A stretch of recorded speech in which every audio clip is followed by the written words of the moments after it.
बिस्मिल्लाहिर्रहमानिर्रहीम, अस्सलामुअलैकुम। Welcome to Alhamd dynamic world. मैं हूं आपका केमिस्ट्री टीचर और आज हम एमडी कैट यूनिट 3 का टेस्ट 1 डिस्कस करते हैं। फर्स्ट एमसीक्यूज देखते हैं। Magnetic quantum number specifies. Magnetic quantum number आपको किस चीज के बारे में बताता है? सीधी सी बात है, ऑप्शंस पढ़े बगैर आप बता सकते हैं ओरिएंटेशन ऑफ ऑर्बिटल्स के बारे में। तो यहाँ पे ऑप्शन लिखी हुई है चार्ली आंसर पे, सो चार्ली आंसर इज करेक्ट। और साइज के बारे में कौन बताता है आपको? Principal quantum number. शेप के बारे में आपको कौन बताता है? Azimuthal quantum number. नेक्स्ट है number 2, the n+l value for 3p subshell is. 3p subshell के लिए 3 का मतलब है n की वैल्यू 3 और p सबशेल के लिए l की वैल्यू 1 होती है। तो 3 + 1 4, n+l वैल्यू आएगी इसकी 4। So alpha answer is right. Question number 3, the ratio of specific charge equivalent of electron to that of hydrogen ion। तो इलेक्ट्रॉन और हाइड्रोजन आयन के साथ जरा चेक करते हैं किसकी इक्विलिब्रियम वैल्यू ज्यादा होनी चाहिए। इक्विलिब्रियम वैल्यू मास जितना ज्यादा होता है इक्विलिब्रियम वैल्यू कम, लेकिन कैथोड रेज की निस्बत प्रोटॉन का मास, कैथोड रेज इलेक्ट्रॉन्स है ना, तो कैथोड रेज की निस्बत प्रोटॉन जो होता है उसका मास 1836 टाइम्स ज्यादा होता है। प्रोटॉन का मास 1836 गुना ज्यादा, तो इलेक्ट्रॉन का मास 1836 गुना कम। अगर इलेक्ट्रॉन्स यानी कैथोड रेज का मास 1836 गुना कम है तो इसका मतलब है उनकी इक्विलिब्रियम वैल्यू 1836 टाइम्स ग्रेटर है। तो इसकी 1836, इसकी 1, तो ये रेशियो बनेगी कि इसके लिहाज से इसकी इक्विलिब्रियम वैल्यू 1836 टाइम्स है। तो आंसर बनेगा चार्ली, क्वेश्चन नंबर 3 का।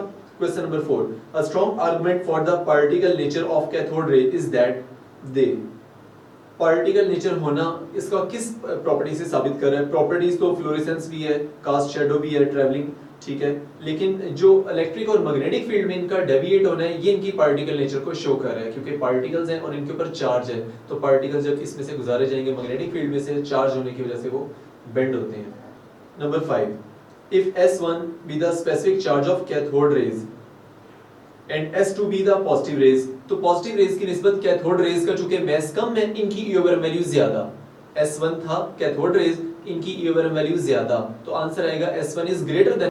Beta answer is right. Question number 6, out of the first 36 elements the number of elements having electrons of 3d orbitals are. 3d orbital वाले कितने हैं? अब 3d सबशेल पाया किस में जाएगा?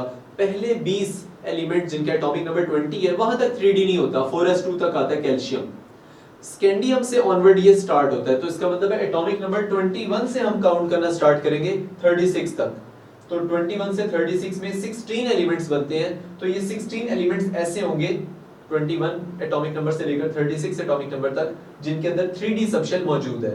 तो 16 answer is right, beta answer. Question number 7, the configuration of configuration 1s2 2s2 एक कॉन्फ़िगरेशन लिखी हुई है।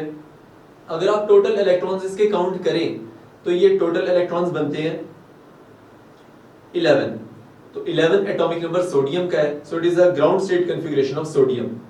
Delta answer is right. Question number 8, a p orbital can accommodate. p orbital, a p orbital यानी कहना ये चाह रहा है कि p सबशेल के एक ऑर्बिटल में कितने इलेक्ट्रॉन्स आते हैं। आपसे p सबशेल के बारे में नहीं पूछा जा रहा, p सबशेल के एक ऑर्बिटल यानी p ऑर्बिटल के बारे में पूछा जा रहा है। तो एक ऑर्बिटल में मैक्सिमम 2 इलेक्ट्रॉन्स ही आ सकते हैं और वो चूंकि पैरेलल नहीं आ सकते, चार्ली को इग्नोर करेंगे, ऑपोजिट स्पिन के साथ आएंगे। Delta answer is right. Question number 8 का delta. Number 9, ordinary oxygen contains, oxygen के 3 आइसोटोप्स होते हैं 16 17 18, तो delta answer is right. Question number 10, the number of neutrons in the following would be respectively. Neutrons की तादाद निकालने के लिए आप फार्मूला यूज करते हैं a - z यानी mass number minus atomic number. तो आपने जो 3 ऑप्शंस आपको मिली हुई है, नाइट्रोजन का जो आइसोटोप है 15 - 7, तो 8 आ जाएगा आंसर। तो पहला आंसर 8 कहां लिखा हुआ है? अल्फा में। तो आपने सबको फिर सॉल्व करने नहीं बैठ जाना, तो बी स्मार्ट, आप लोगों ने स्मार्टली यहाँ पे अल्फा आंसर को पिक कर लेना है। तो किसी के भी मैथ्स में से एटॉमिक नंबर आप माइनस करके देखें तीनों का, तो आंसर 8 9 10 यानी alpha answer is right. Number 11, number of unpaired electrons in the electronic configuration is this one. आपको इलेक्ट्रॉनिक कॉन्फ़िगरेशन एक दी हुई है, आपने उसके अंदर अनपेयर्ड इलेक्ट्रॉन्स की तादाद निकालनी है। तो 2p4 का मतलब है कि अगर आप इसको ड्रॉ करें तो p में 4 इलेक्ट्रॉन कुछ इस अंदाज में आएंगे कि 2 अनपेयर्ड इलेक्ट्रॉन्स आपको नजर आ रहे हैं और यही पूछा जा रहा है कि अनपेयर्ड इलेक्ट्रॉन्स कितने हैं, तो आंसर इज 2। 11 का answer alpha. Question number 12, the total number of orbitals in a shell with principal quantum number n is. अगर प्रिंसिपल क्वांटम नंबर n है तो आपने अगर टोटल इलेक्ट्रॉन्स बताने होते हैं एक शेल में तो आप 2n² का फार्मूला यूज करते हैं, लेकिन अगर एक शेल के अंदर टोटल ऑर्बिटल्स आपने काउंट करने हैं तो फिर आप n² का फार्मूला यूज करेंगे। तो beta answer is right. Question number 13, identify the orbital with dumbbell shape. Charlie answer is right. 2p y ये डंबल शेप का होता है, p सब शेल के सारे ऑर्बिटल्स आपको पता है डंबल शेप के होते हैं। और जो 3dz² लिखा हुआ है 3dz² वो कब आता? अगर लिखा होता ना डंबल विद कॉलर तो फिर आंसर आप डेल्टा यूज करते। तो यहाँ पे आएगा charlie. Number 14, S sub shell वैसे ही स्फेरिकल है, वो निकल जाएंगे गेम से। 14 नंबर देखते हैं, which represents the correct set of 4 quantum numbers of 4d electrons। 4d electron का मतलब है प्रिंसिपल क्वांटम नंबर n की वैल्यू 4 और d के लिए l की वैल्यू होती है 2। तो पहला 4 दूसरा 2, चार्ली आंसर इज राइट। तो 4d के लिए n की वैल्यू 4 l की वैल्यू 2, यहीं से आपको आंसर मिल जाएगा, बाकी सब में ऐसा नहीं है। और अगर l की वैल्यू 2 होती है तो m की वैल्यू 0 +-1 या +-2 तक जा सकती है। तो 14 का answer Charlie. Question number 15, the number of vacant orbitals of the element with atomic number 14। Atomic number 14 का मतलब है कि 14 इलेक्ट्रॉन्स हैं। अगर आप इलेक्ट्रॉनिक कॉन्फ़िगरेशन देखें तो 14 यानी सिलिकॉन ये कॉन्फ़िगरेशन बनती है। इसमें पूछ रहा है वैकेंट बिल्कुल खाली कितने ऑर्बिटल हैं, तो वैलेंस शेल, तीसरा शेल वैलेंस शेल है और वैलेंस शेल में खाली ऑर्बिटल एक p के अंदर मौजूद है और d के पांचों ऑर्बिटल जो है वो वैकेंट है, खाली हैं। तो 5 + 1 कुल मिलाकर टोटल 6 वैकेंट ऑर्बिटल्स मौजूद हैं in the valence shell of an element having atomic number 14। तो 15 का answer delta. Question number 16, suppose a completely filled or half filled set of p or d orbitals is spherically symmetrical. Point out the species which is spherical symmetrical electronic configuration. Spherical symmetrical symmetry तब आएगी जब valence shell complete हो जाएगा।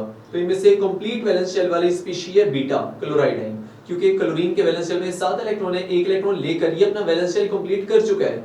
That is why ये spherically symmetrical और complete होगा। तो beta answer is right. बाकी किसी के भी आप देख लें जो कार्बन है, आयरन है या ऑक्सीजन है, इनका वैलेंस शेल कंप्लीट नहीं है बल्कि पार्शियली फिल्ड है। Question number 17, the electronic configuration of the element which is just above the element with atomic number 33 in the same particular group is. Question थोड़ा सा ट्रिकी है, पूछ ये रहा है कि पीरियोडिक टेबल में जिस एलिमेंट का एटॉमिक नंबर 33 है उससे ऊपर वाले एलिमेंट, पीरियोडिक टेबल में उसी ग्रुप के उससे ऊपर वाले एलिमेंट की इलेक्ट्रॉनिक कॉन्फ़िगरेशन क्या होगी। उसके लिए आपको एटॉमिक नंबर पता चलना चाहिए कि जो एलिमेंट 33 एटॉमिक नंबर रखता है उससे ऊपर वाला जो एलिमेंट है उसका एटॉमिक नंबर क्या है। ये अगर आप पता चला लें तो फिर आप आसानी से फाइंड कर सकते हैं। तो थोड़ी सी बेसिक हिस्ट्री आपको बताता हूँ पीरियोडिक टेबल की, कि पीरियोडिक टेबल का जो पहला पीरियड है इसमें 2 एलिमेंट होते हैं, जो दूसरा पीरियड है इसमें 8 एलिमेंट्स हैं, तीसरे में 8 और चौथे में 18। इसका मतलब है कि 2 एलिमेंट्स तक ये कंप्लीट हो गया। उसके बाद 8 एलिमेंट दूसरे पीरियड में जब आते हैं तो ये 10 मैक्सिमम एटॉमिक नंबर हो सकता है दूसरे पीरियड में, उसमें मजीद 8 ऐड कर दें तो तीसरे पीरियड का जो लास्ट एलिमेंट होगा नोबल गैसेस में से उसका एटॉमिक नंबर 18 होना चाहिए, और जो चौथा पीरियड के जितने भी एलिमेंट्स हैं उसमें मजीद 18 ऐड करें, मैक्सिमम एटॉमिक नंबर 36 तक जा सकता है। आपको जो एलिमेंट मिला हुआ है उसका एटॉमिक नंबर 33 है, यानी वो चौथे पीरियड से बिलोंग कर रहा है।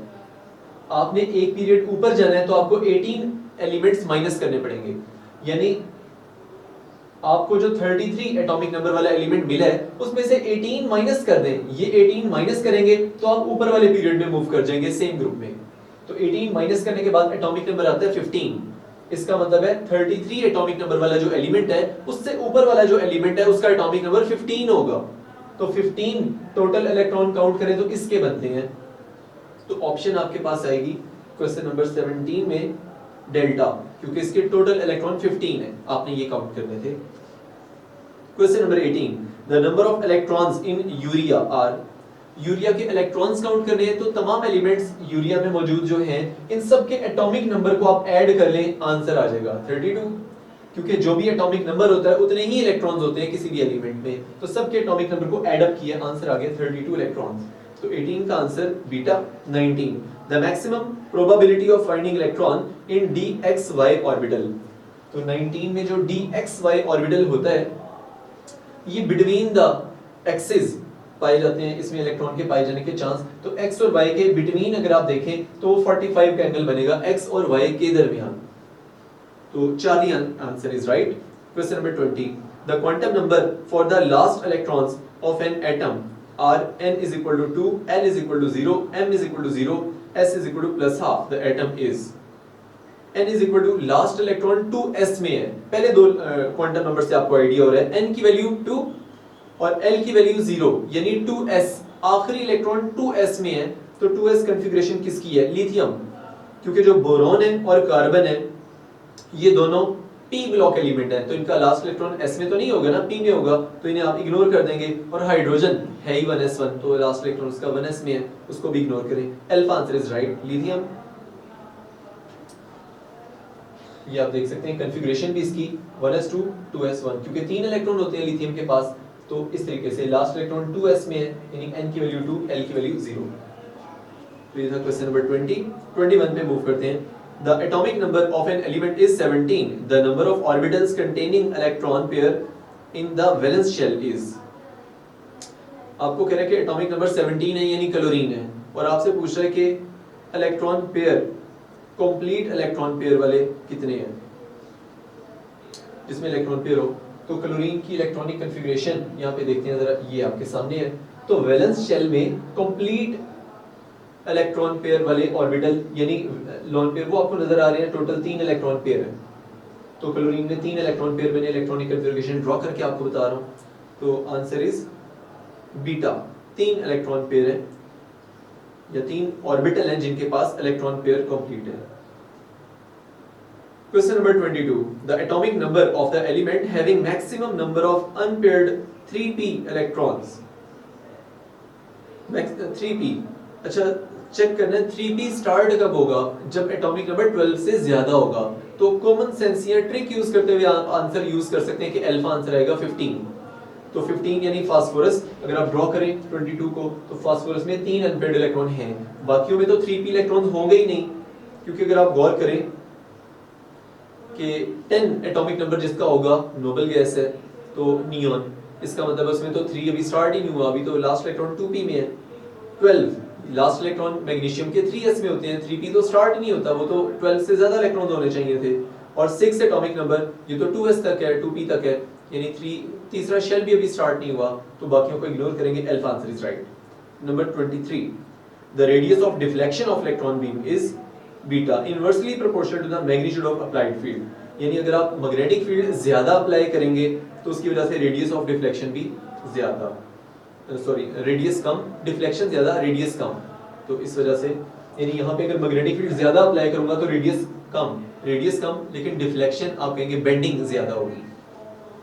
24, the discovery of neutron became very late because, क्योंकि इनके ऊपर चार्ज नहीं होता न्यूट्रॉन्स पे, इसीलिए इनकी डिस्कवरी आसानी से नहीं हो सकती थी, और ये काफी टाइम बाद इसकी डिस्कवरी हुई थी। तो beta answer is right, neutron are chargeless.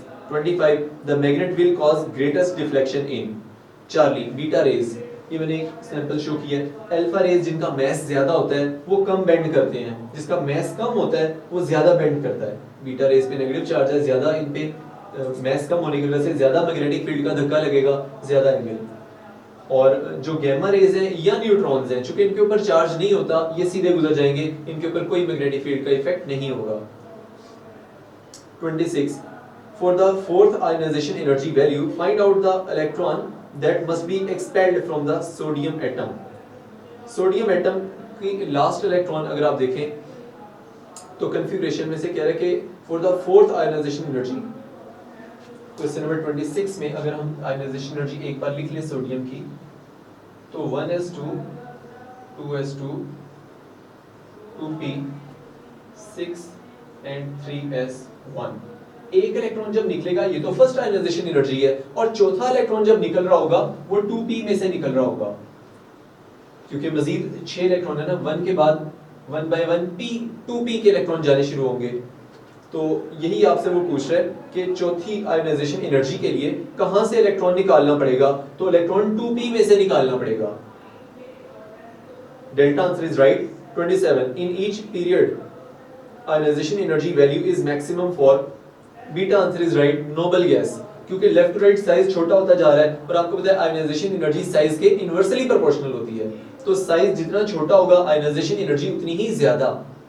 तो नोबल गैसेस का साइज सबसे छोटा होता है, इसीलिए उनकी आयनाइजेशन एनर्जी सबसे ज्यादा होती है। तो क्वेश्चन नंबर 27 का beta noble gases. 28 which is not related to the second ionization energy, बीटा आंसर हाइड्रोजन, क्योंकि उसमें है ही एक electron, second ionization energy possible ही नहीं है, क्योंकि इलेक्ट्रॉन ही एक है, एक ही निकाला जा सकता है, सिर्फ फर्स्ट आयनाइजेशन एनर्जी आप इसको स्टडी करते हैं। बाकी हाइपोथेटिकल कैलकुलेशंस होती हैं, लेकिन actually second ionization energy possible नहीं है इसकी। 29 in the periodic table which element has the highest ionization energy, यहाँ पे भी नोबल गैस मौजूद है, हीलियम, तो बीटा आंसर इज राइट। और कुछ डेटा मैंने लिखा है, फ्लोरीन और क्लोरीन की भी 1000 प्लस है, हाइड्रोजन की भी 13 यानी उसके अराउंड है, क्योंकि साइज बहुत छोटा है इसीलिए। लेकिन जो नोबल गैसेस हैं इनका तो वैलेंस शेल कंप्लीट है, इनमें से इलेक्ट्रॉन निकालना सबसे मुश्किल है, और वैसे भी इसका साइज भी बहुत छोटा है हीलियम का, दैट इज व्हाई इसकी आयनाइजेशन एनर्जी सबसे ज्यादा होगी, helium beta 30 in the periodic table which element has the highest electron affinity, सबसे ज्यादा इलेक्ट्रॉन ऐड होने के लिए अगर वैलेंस शेल में 7 इलेक्ट्रॉन है, जैसे कि हैलोजेंस हैं, तो उनकी इलेक्ट्रॉन एफिनिटी नॉर्मली सबसे ज्यादा होती है, क्योंकि एक इलेक्ट्रॉन लेकर वो एनर्जी ज्यादा देते हैं। तो इनमें क्लोज आंसर बनते हैं फ्लोरीन या क्लोरीन। एक्सेप्शनल केस आता है यहाँ पे, और वो यूं कि होनी फ्लोरीन की चाहिए, क्योंकि साइज छोटा है, इलेक्ट्रॉन को ये कैच करे, लेकिन थिक इलेक्ट्रॉन क्लाउड आने की वजह से फ्लोरीन की निस्बत क्लोरीन की इलेक्ट्रॉन एफिनिटी की वैल्यू ज्यादा होती है। तो डेल्टा आंसर इज राइट। यहाँ तक आपका टेस्ट 1 कंप्लीट होता है। Thank you, Allah Hafiz.